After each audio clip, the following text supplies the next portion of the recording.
The chandelier in the White Family Country Club dining room catches the afternoon light just right, sending fractured rainbows across mahogany that costs more than most people's cars.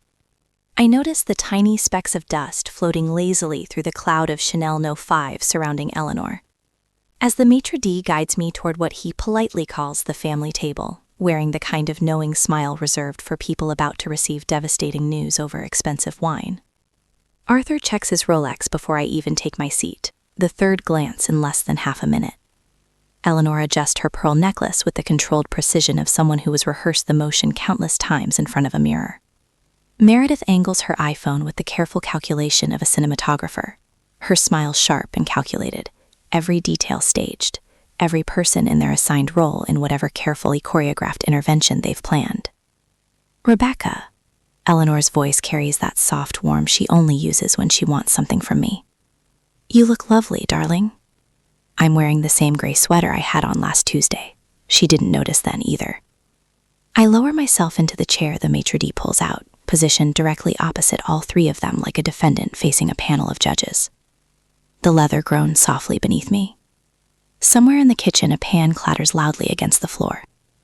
Ordinary sounds filling a moment that feels anything but ordinary. Eleanor gently pushes a narrow velvet box toward me across the table, the sort of box typically reserved for jewelry. Her fingers leave it perfectly centered between the salt and pepper shakers, aligned precisely with the edge of the table as if symmetry might soften the blow. A fresh start, darling. We think you'll adore Austin. I lift the lid. A one-way plane ticket. Departure in 48 hours. Arthur places a check beside it with exacting care, his banker's hand steady and deliberate. Your seed capital, Rebecca, $5,000. Use it wisely.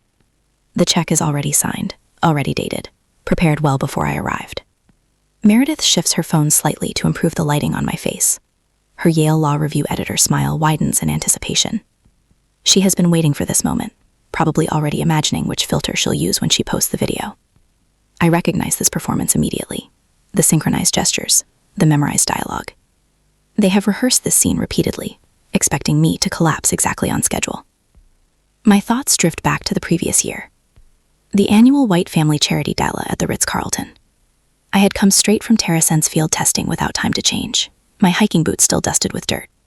I thought they might understand. I thought perhaps for once, my work would matter more than appearances. Harrison Blackwood cornered me near the champagne fountain. Arthur's most valuable client, the man responsible for half of Arthur's quarterly bonuses. Arthur, I didn't realize you'd hired the landscaping staff for your event. His laughter cut through the music of the string quartet. Arthur's face drained of color. Later, Eleanor grabbed my elbow, her fingers pressing hard enough to bruise. You humiliated this family, Rebecca. That will not happen again. That was the moment they decided. I saw it in the glance Arthur and Eleanor exchanged over their champagne glasses. The plan to send me away to Austin took shape right then. But the pattern had begun years earlier. I was 8 when Meredith's piano recital conflicted with my science fair. I had won first place for building a working water filtration system using household materials. Miss Peterson said it was the most advanced project she had seen in 20 years. Rebecca understands sacrifice, Arthur told me in the car as we drove to Meredith's recital. My trophy remained on the kitchen counter. I learned what sacrifice meant. Debate club canceled so Meredith could attend mock trial. Internship opportunities declined because family obligations always meant supporting Meredith. My environmental science degree dismissed as expensive charity work, while her Yale law acceptance was displayed prominently in the dining room. I learned that I was the daughter who never quite belonged. Eleanor studies me now, waiting for tears. Arthur reaches for his water glass, preparing to deliver his lecture on tough love. Meredith's thumb hovers above the record button. I let the silence linger, let them enjoy the moment, let them believe they have succeeded. Thank you, I say calmly. I'll be smart with it. Arthur's shoulders relax. Eleanor's smile becomes genuinely pleased. The Rebecca problem, resolved at last. A flicker of disappointment crosses Meredith's face. No tears for her recording. No emotional collapse for her audience. I carefully fold the check, crease it once, and place it inside my purse. The paper is heavy, expensive, the kind Arthur reserves for significant transactions. They know nothing about the wire transfer. $8,500,000, confirmed 48 hours earlier. Sitting quietly in my account while they present $5,000 as if it were life-changing. They don't know that Julian Vance, CEO of AgriCorp, personally called me. They don't know Professor Callan forwarded my recovery data to the AgTech Summit. They don't know that their disappointing daughter built something worth millions. Arthur raises his wine glass to fresh starts. I raise my water glass in response, smiling politely. They mistake it for gratitude. It isn't. 6 months before the velvet box and the Austin ticket, I sat in Professor Callan's office at Stanford while he dismantled my TerraSense proposal with surgical precision. The concept is solid, Rebecca. He tapped his pen against my printed presentation. 3 months of work reduced to 18 stapled pages. But the data is insufficient. This is just a class project. The fluorescent lights buzzed overhead. A coffee machine beat somewhere down the hall. Ordinary sounds during a moment that felt like collapse. I expected criticism, questions about methodology, concerns about scalability. Not outright dismissal. What would make it more than a classroom exercise? I asked. Proof your algorithm works outside a controlled setting. Right now you have theory. Investors want results. I walked back through campus, past students celebrating finals, past the cafe where Meredith and I once studied before she transferred to Yale. The proposal weighed heavily in my backpack. Theory. Just a project. I had heard variations of that judgment my entire life. From Arthur when I chose environmental science over economics. From Eleanor when I discussed carbon sequestration instead of wedding plans.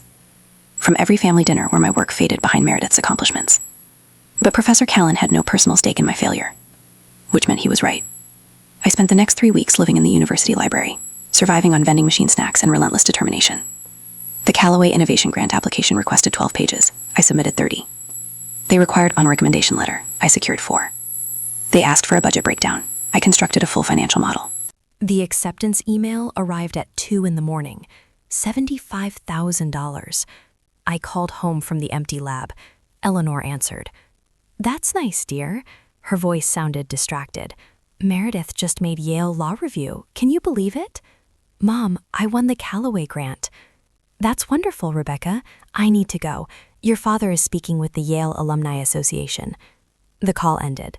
The fluorescent lights hummed in the empty lab. My laptop glowed with validation that still wasn't enough. So I worked. The grant funded an outsourced development team in Bangalore, selected after weeks of interviews. Every contract ensured sole ownership of intellectual property. Every line of code documented and archived. I hired David Morrison, a part-time analyst who assembled the sensor network during evenings after teaching high school physics. Professor Callan found me in the lab one night, surrounded by calibration equipment. You're serious about this? You said I needed field data, I replied without looking up. 3 months later, I launched a pilot program at a small family farm outside Fresno, a third-generation operation willing to test an unproven system. The algorithm launched on a Tuesday morning. By Thursday, I knew something was wrong. Soil moisture readings fluctuated erratically. Irrigation schedules misfired. 30% of their test crop drowned. The farmer's voice remained controlled when he called. We're shutting it down, Rebecca. Give me 48 hours. You've had 3 months. The crop doesn't get 48 hours. I sat surrounded by failure data while my grant money dissolved into a flooded field. Arthur's voicemail arrived that evening. He had already heard. Perhaps it's time to consider something more suitable. He sounded relieved. Eleanor texted soon after. There's no shame in trying. Not everyone is meant for entrepreneurship. Meredith sent laughing emojis, followed by a comment about drowned vegetables. I turned off my phone and began searching for the error. The lab became my home for 3 weeks. Unfinished meals, forgotten coffee, 2-hour naps in a desk chair. I found the problem at 2:30 a.m., a single flawed line in the moisture prediction algorithm, a minor variable initialization error with catastrophic consequences. I rebuilt everything. The new system exceeded original projections by 40%. The recovery data revealed something unexpected: adaptive resilience. I sent the results to Professor Callan at 4 in the morning. He summoned me to a conference room hours later and secured me a presentation at the AgTech Summit. Julian Vance attended my presentation, listening as I explained how failure produced a stronger system. His engineers questioned every detail. I had documented everything. The acquisition offer arrived the next day: $8,500,000. Director of Sustainable Development at AgriCorp's Chicago headquarters. I kept the confirmation private. The secret felt like power. Back in the country club dining room, dessert arrives in crystal dishes that scatter light like accusations. Creme brulee. Supposedly my favorite according to Eleanor, though I've disliked it since childhood. She never noticed. I tap the surface with my spoon. The sugar cracks sharply. Arthur leans back, preparing his speech. Rebecca, your mother and I have given this considerable thought. Sometimes tough love is the greatest gift a parent can offer. You must find your own path, free from family expectations. The irony is almost amusing.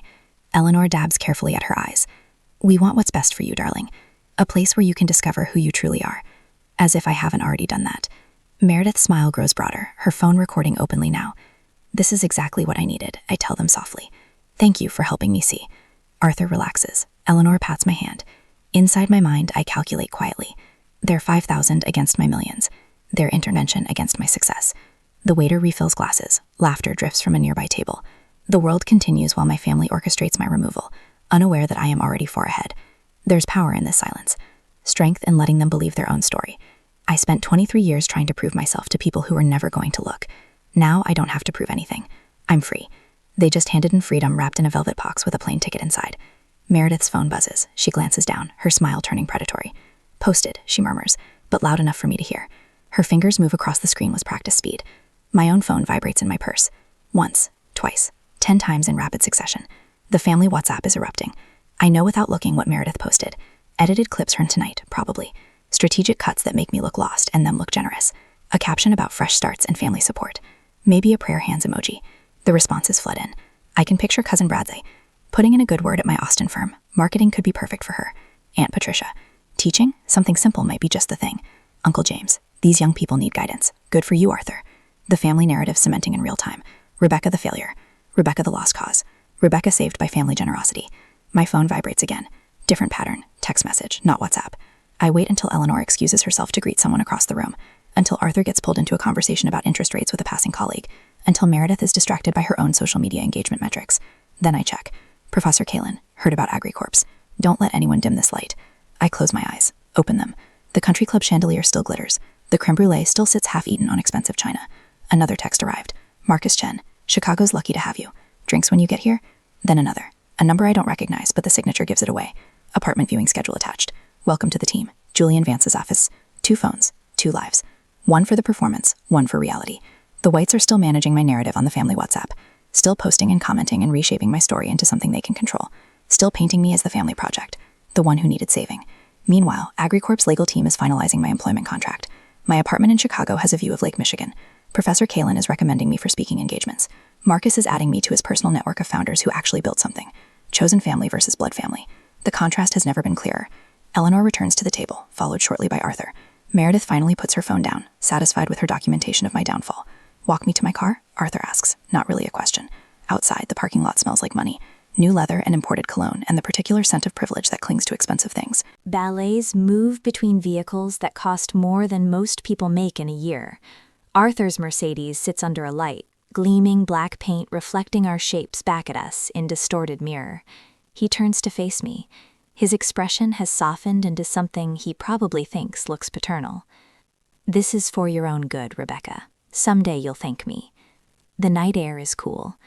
I can hear other families leaving the club. Laughter, car doors, the ordinary sounds of people who haven't just orchestrated an intervention over creme brulee. "I already do, Dad." I meet his eyes. "You've taught me exactly what I needed to learn." Confusion flickers across his face. He's trying to parse my words, looking for sarcasm or bitterness. He won't find it. I mean every word. He taught me I was on my own. He taught me that some people will never see your value, no matter how much you achieve. He taught me that sometimes the greatest gift is discovering you don't need someone's approval after all. These are lessons worth $8.5 million. Good. He clears his throat. "Austin will be good for you. Fresh perspectives." I nod. Let him believe it. Back inside, Eleanor is calling Rebecca's college friends. I see her phone pressed to her ear, expression set in concerned mother mode. Explaining the intervention. 8. Controlling the story before I can tell my own version. Meredith is drafting something on her laptop now. Probably her LinkedIn post about supporting struggling family members. About the importance of tough love and family values. They're closing ranks, rewriting history. Making sure everyone knows their version before mine can surface. I pull out my phone and start documenting. Screenshots of the WhatsApp messages. Voice memo noting the time and location of Arthur's parking lot speech. Photos of the check, the ticket, the velvet box. Evidence. Data. Proof.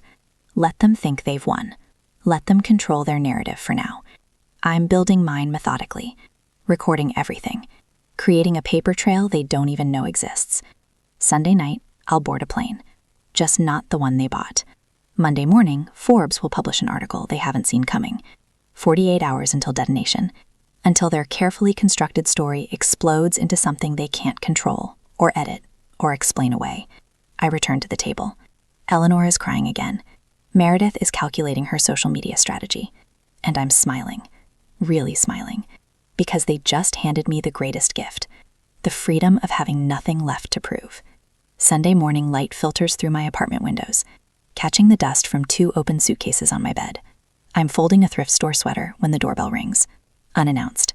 Exactly like Eleanor. I check the people. There she is, holding a Starbucks cup like a prop. Her Sunday brunch outfit perfectly pressed. Darling, I thought you might need hub packing. She sweeps past me before I can answer, her eyes already scanning my apartment with the precision of a home inspector. Moving is so overwhelming. Overwhelming. As if I haven't orchestrated 3 international shipping containers and a corporate relocation package in the past week. I gesture toward the suitcases. Just finishing up. Eleanor sets her coffee on my kitchen counter without using a coaster. She picks up my Stanford diploma from the pile next to the suitcase. Runs one manicured finger across the frame. You won't need your diplomas in Austin, dear. Fresh starts mean leaving everything behind. The diploma is a duplicate. The real one shipped to Chicago on Tuesday. You're right, Mom. I take it from her hands, set it back down. Fresh start. New beginning. Her smile blooms genuine. I'm so glad you understand. She moves to my closet, pulls out my interview blazer. The good one. Navy wool, tailored. And this is far too formal for Austin's casual culture. That blazer is already hanging in my Chicago penthouse closet. This one came from Goodwill yesterday for $19. I was thinking the same thing. I fold it into the suitcase with deliberate care. Eleanor watches me pack thrift store jeans, clearance rack wasses. Everything carefully chosen to look like my actual wardrobe. She nods approvingly at each choice. Satisfied I'm dismantling my life correctly. Your father and I are so proud of how you're handling this. She perches on my bed's edge, careful not to wrinkle her linen pants. Not every young woman has the maturity to accept guidance with such grace. Grace. That's what she calls surrender. My phone buzzes. Eleanor's eyes flick toward it, but I'm faster. Julian Vance's assistant confirming my furniture delivery to the Chicago address. I silence it without reading the preview. Just the airline, I tell her, confirming my flight. Good. She stands, smooths invisible wrinkles. I'll drive you to the airport tomorrow. Make sure you get off safely. There it is. Not maternal concern. Verification. She wants to watch me board, watch the plane door close, confirm the exile is complete. That's really thoughtful, Mom. Her coffee sits abandoned on my counter, lipstick stain on the rim. She doesn't drink it, didn't come here for coffee. After she leaves, I sit on my bed, surrounded by suitcases full of someone else's clothes. The Austin boarding pass sits on my nightstand, purchased with my own credit card, printed at home. It will never be scanned. My real flight to Chicago departs 3 hours after the Austin flight. Different airline, different terminal. The beautiful symmetry makes me smile. They taught me this game. How to perform one reality while living another. How to let people see exactly what they expect. I just became better at them than ever they were. Monday morning, Arthur sends his email at 8:30 a.m. sharp. I watch it arrive on my phone from O'Hara's Gate B-17, waiting for my Chicago boarding call. The subject line, family update. The body, brief and efficient. Rebecca has relocated to Austin for a fresh perspective. We're confident this change will provide valuable clarity for her future. Valuable clarity. His code for cutting me off. The email goes to his entire professional network. 200 contacts built over 30 years. Every investor, every client, every board member he knows. The implicit message reads clear. Don't help her, don't hire her, don't take her calls. I'm holding my second coffee when Eleanor's Instagram post appears. A family photo for Meredith's Yale graduation. The 3 of them perfectly posed. I'm cropped out so cleanly you'd never know I existed. The caption. Our little Yale Law Review star. So proud of Meredith's accomplishments. Family first, proud mom. 37 likes in 5 minutes. Meredith posts 20 minutes later. An Instagram story. My apartment door. Closed. The number visible. Then a shot of the empty parking space where my car used to be. Her caption overlaid in that cutesy script font. When siblings choose different paths. Wishing her well. 300 views already. They're not just exiling me, they're erasing me. My boarding group gets called. I silence my phone. Gather my carry-on. The Austin flight has already departed from the other terminal. Eleanor probably stood at the window, watching it taxiing away, believing I'm on it. The flight attendant scans my ticket. Welcome aboard, Miss White. Chicago waits. My corner office at AgriCorp's. My penthouse overlooking Lake Michigan. My new life built on their dismissal. The plane's engines hum to life. 9 a.m. Eastern. The Forbes article goes live. I'm somewhere over Indiana when my phone starts vibrating with such intensity it nearly walks across my tray table. Airplane Wi-Fi loads slowly, but the Forbes headline appears in crisp black text. AgriCorp acquires revolutionary AgTech startup TerraSense for $8.5 million. The subheading: 23-year-old founder Rebecca White's irrigation algorithm promises to transform sustainable agriculture. My professional headshot fills half the screen. The one Professor Kalin insisted I take last month. Not cropped out. Not erased. Front and center. The article details everything: the Callaway plant, the catastrophic farm test, the algorithm rewrite, the acquisition terms, my new title at AgriCorp: Director of Sustainable Development. I refresh my LinkedIn. Professor Kalin's post appeared 6 minutes ago. Proud of my student Rebecca White. True innovation happens when brilliant minds refuse to accept failure as final. Congratulations on the TerraSense acquisition. 43 shares already. Stanford's official account posted 5 minutes after that. The photo from the grant ceremony: me holding the oversized check, Professor Kalin beside me, both of us grinning. Congratulations to Stanford environmental science alum Rebecca White on the successful acquisition of TerraSense by AgriCorp, making the difference in sustainable agriculture. AgriCorp's announcement appeared at 9 a.m. exactly. Professional, polished, welcoming. My bio highlighting the algorithm's efficiency improvements. My role leading the new Sustainable Development Division. Marcus's Twitter thread started simple. Honored to have worked with visionary founder Rebecca White on TerraSense. Watching brilliant people solve impossible problems never gets old. The counter-narrative builds itself. Organic, truthful, unstoppable. Arthur's assistant trying to reach him. Harrison Blackwood's office calling the house. Eleanor's charity board president leaving voicemails.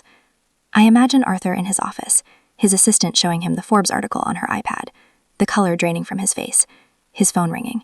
Harrison Blackwood calling personally. Arthur, why didn't you mention Rebecca's company?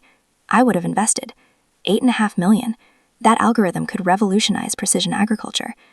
Eleanor at her Monday morning tennis lesson, her phone lighting up with messages. Her charity board president. Delighted. Eleanor, we had no idea Rebecca was in technology. Can she speak at our spring gala? Our donors would be fascinated. Meredith in her Yale Law Library study room, her classmates approaching with confused smiles. Your sister sold her company? Why didn't you ever mention TerraSense? The family WhatsApp group erupts. I disabled notifications yesterday, but I check it now. 37 new messages. Confused relatives. Congratulatory cousins. Awkward questions about why nobody knew. Aunt Patricia. Rebecca sold her startup for millions? Cousin Bradley. Wait, Rebecca's a tech executive now? Uncle Richard. Why are we just hearing about this? The narrative crumbles in real time. Every careful lie, every dismissive comment, every cropped photo suddenly suspect. I save the Forbes article to my phone. Screenshot Professor Kalin's LinkedIn post. Archive AgriCorp's welcome announcement. Evidence. Documentation. Proof. By the time my plane touches down at O'Hara, I have 43 missed calls, 16 voicemails, 62 text messages, most from numbers I haven't heard from in years, 3 from Arthur's office line, 7 from Eleanor's cell, 12 from Meredith. I don't listen to any of them. Not yet. My Chicago driver waits at arrivals with my name on a tablet. Professional. Efficient. Nothing like Eleanor's suffocating surveillance. Welcome to Chicago, Miss White. The city skyline rises ahead. My new beginning, built on their dismissal. Let them scramble. Let them call. I'm already gone. The letter arrives on a Tuesday morning, 2 weeks after they've stopped trying to reach me directly. AgriCorp's general counsel forwards it with a subject line that makes my coffee taste bitter. Legal matter, requiring your attention. I open the PDF in my Chicago office. Lake Michigan stretches gray and chopless beyond my window. The letterhead belongs to Whitmore and Associates, the firm Arthur uses for his most aggressive negotiations. Formal demand for settlement regarding TerraSense intellectual property. The language is precise, calculated. Arthur's handwork, dressed in legal terminology. They claim fiduciary interest in TerraSense based on substantial family investment during development phase and creation of intellectual property while residing as dependent in family home. The $5,000 check is now seed funding establishing an equity stake in the venture. Their demand, 30% of the acquisition price, $2.55 million, or litigation. I read it twice. The audacity sits sharp in my throat. They handed me that check at the country club like it was charity, severance pay for the family disappointment. Now it's venture capital. Now it's ownership. The phone on my desk lights up. Julian Vance, calling from the executive suite upstairs. Rebecca. His voice carries the controlled frustration of a CEO protecting his assets. I assume you've seen the letter. Just now. Our lawyers tell me it's baseless. Your IP documentation is airtight, but they're making noise through back channels. He pauses. Eleanor White contacted 2 of our board members yesterday. Concerned calls about family disputes and your stability. My jaw tightens.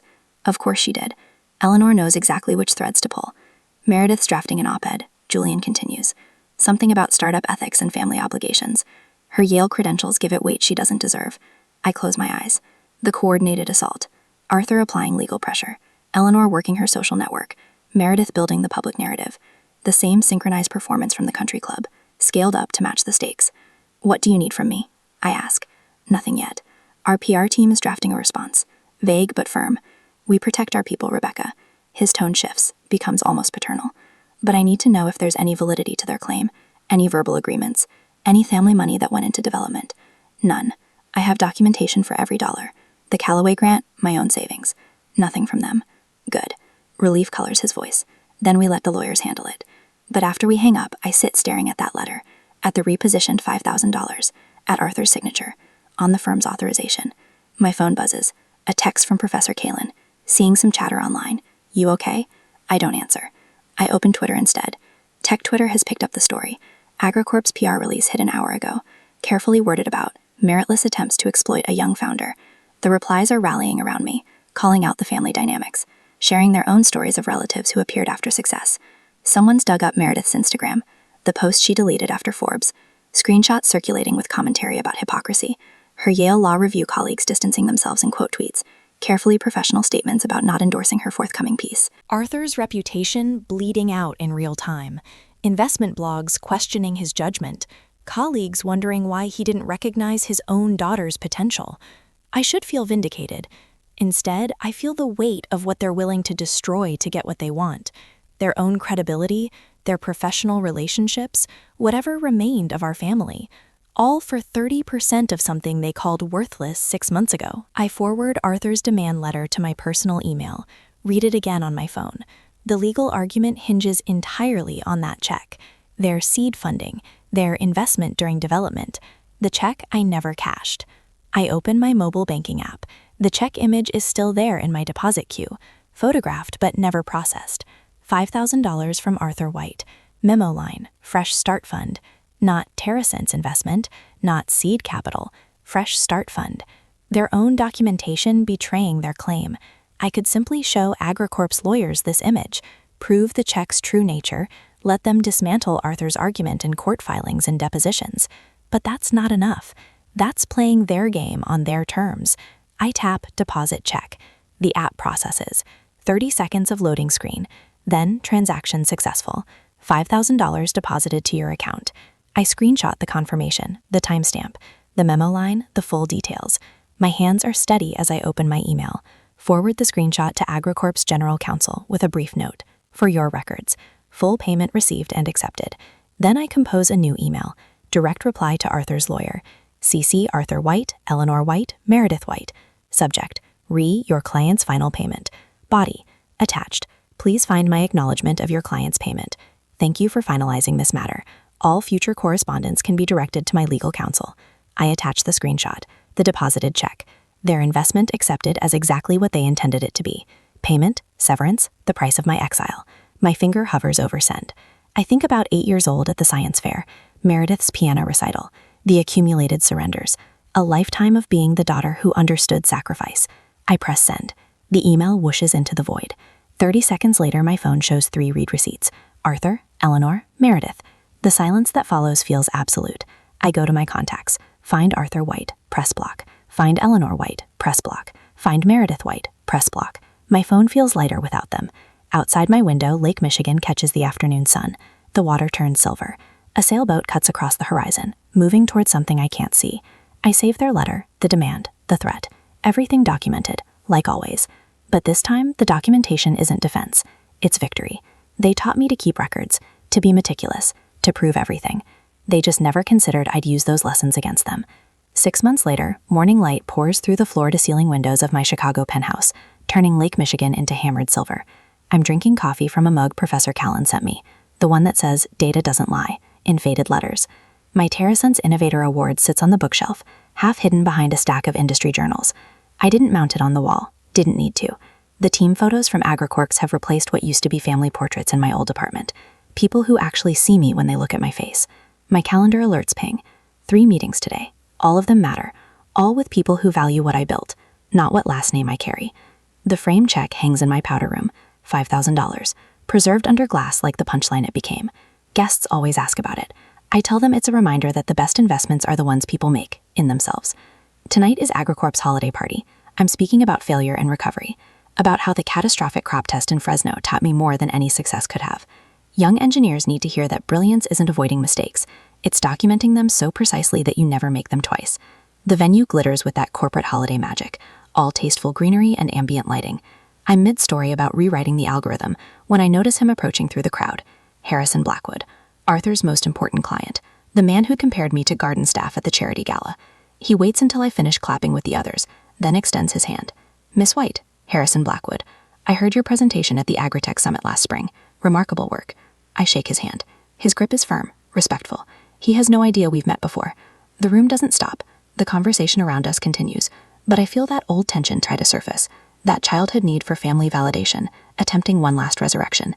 It dies quietly. Harrison launches into questions about soil sensors and predictive modeling. Technical questions, smart ones. He's done his homework. He sees the algorithm now, not the dust on my boots. Later, back in my office, I update my calendar. Monthly mentorship call with Professor Callan tomorrow. Scholarship committee meeting for my Unlikely Innovators Fund at Stanford on Thursday.